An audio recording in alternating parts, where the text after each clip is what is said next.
C'est avec son nouveau statut de leader que l'OL se déplace au stade de la Licorne pour y affronter le Racing Club de Lens, en grand danger dans la zone de relégation. Opposition qui apparaît comme déséquilibrée, mais on se souvient qu'au match aller, les Saints et Or s'étaient imposés à Gerland. C'était d'ailleurs la seule défaite des Gones à domicile. Les Lyonnais, en pleine confiance, veulent assumer leur nouveau rôle et surfer sur cette belle série de 5 victoires de suite, assortie d'un bel élan offensif autour d'Alexandre Lacazette, mais l'entame de match des Lyonnais est un petit peu timide et ce sont les Sang et Or qui se montrent entreprenants avec une première tête de Pablo Chavarria sans problème pour Anthony Lopes.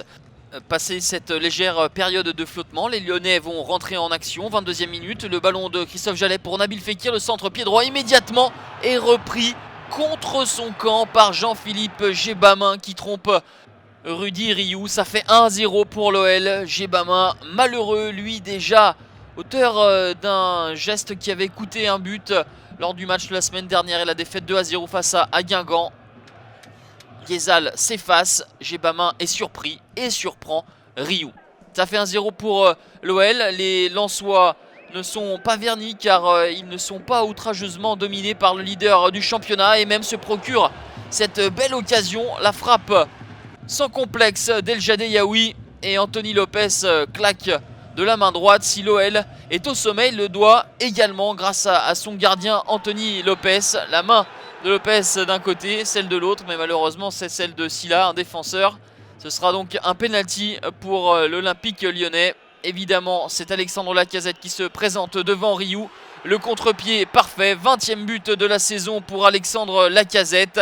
À la 26e minute, l'OL a fait le break, 2-0.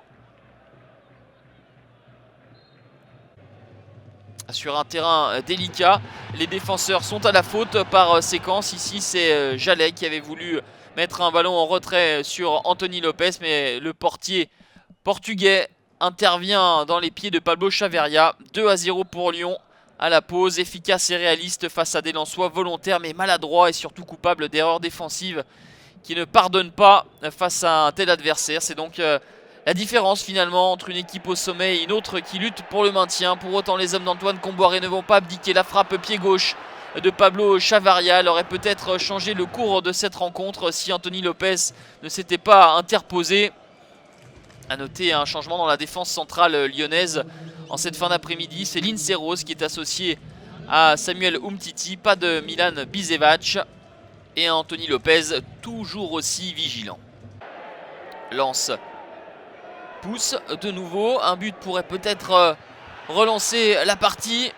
Et il y a toujours un pied qui traîne. Quand ce n'est pas Anthony Lopes, eh bien c'est Tolisso qui vient sauver le ballon sur sa ligne.